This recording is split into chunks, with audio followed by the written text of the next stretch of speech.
मुल्क के कई इलाकों में बादलों की धुआंधार एंट्री। लाहौर में मूसलाधार बारिश से नशेबी इलाके पानी पानी। कसूर में कहीं तेज कहीं हल्की बारिश, कई इलाकों में पानी जमा। 31 जुलाई तक मजीद बारिशों की पेशगोई। इस्लामाबाद, पंजाब, खैबर पख्तूनख्वा, कश्मीर, गिलगित बल्तिस्तान में बादल बरसेंगे।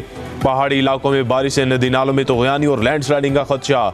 PDMA का मुसाफिरों को मोहतात रहने का मशवरा। सिंध में 30 और 31 जुलाई को बारिशों की पेशगोई। कराची में बादलों का राज। बलूचिस्तान में 29 जुलाई से बादल बरसेंगे।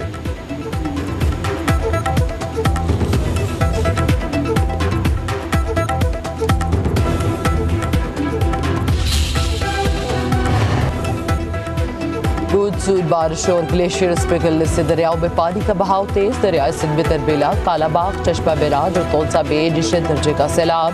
तर्जुमान PDMA का कहना है कि बारिशों के बायस पंजाब के बड़े दरियाओं और उनसे मुल्हिका नदी नालों में तुगयानी का खदशा है। दरियाए चनाब, रावी, जहलम और सतलुज में पानी का बहाव फिलहाल नॉर्मल लेवल पर है।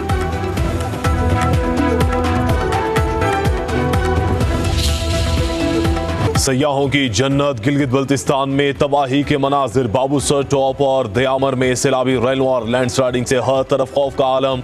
अमवात की तादाद 9 हो गई। 500 से ज्यादा घर तबाह। मुतादिद अफराद अभी भी लापता। रेलों से 12 किलोमीटर से ज्यादा की सड़कों का नामो निशान तक मिट चुका। 27 पुल, 22 गाड़ियां, दर्जनों दुकानें, मवेशी खाने, सब कुछ बह गया। शिगर में सैलाबी रेलों से तबाही। फसलें तबाह, सड़कें बह गई, दरख्त जड़ों से उखड़ गए।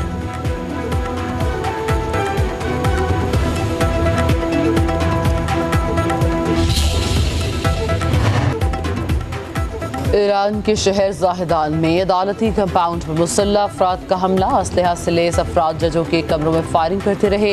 कई अफराद के हलाक और जख्मी होने की इत्तला। फोर्सेस की भारी नफरी ने इलाके को घेरे में ले लिया।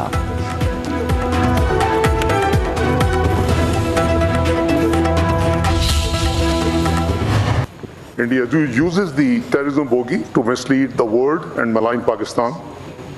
This is what happened on 22nd of April this year, when India instantaneously blamed Pakistan for the Pahalgam incident.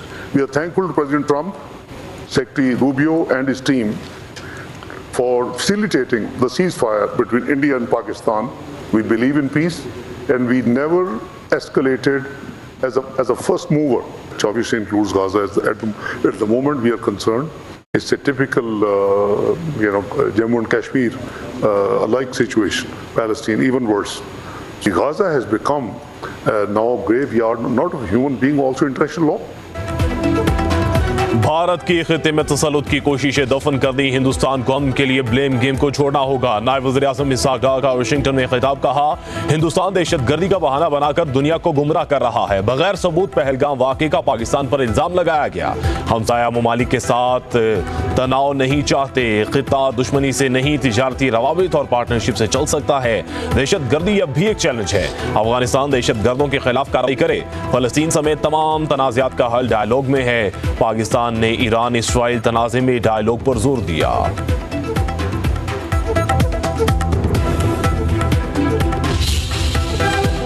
Bilateral meeting, global, regional, neighbor her issue discuss किया कि एक अपनी इकोनॉमिक पार्टनरशिप को बढ़ाएं, अपनी कॉपरेशन को, trade, economy, there so many areas, mines, minerals, AI, IT, तो बहुत बड़ी अच्छी मीटिंग।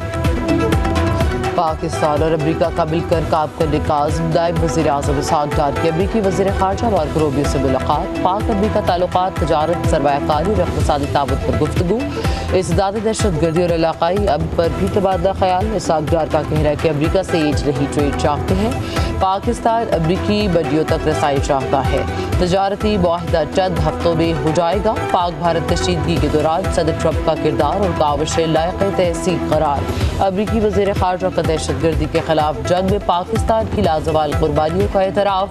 अमरीका ईरान के मामले पर पाकिस्तान के किरदार का मोतरफ। मकबूल लीडर होने का यह मतलब नहीं कि सिक्योरिटी तंजीमात पर हमला कर दें। बानी पीटीआई को रियासत के खिलाफ नहीं जाना चाहिए था।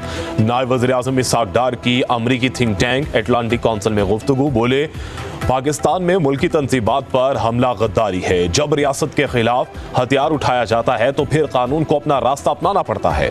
पीटीआई हुकूमत ने 100 से ज्यादा मुजरिम रिहा किए। 30-40 हजार तालिबान पाकिस्तान में फिर जिंदा हो गए। बानी पीटीआई सियासत में आने से पहले चंदे के लिए मेरे पास आते थे। पीटीआई के 2014 के धरने से मुआशी नुकसान हुआ।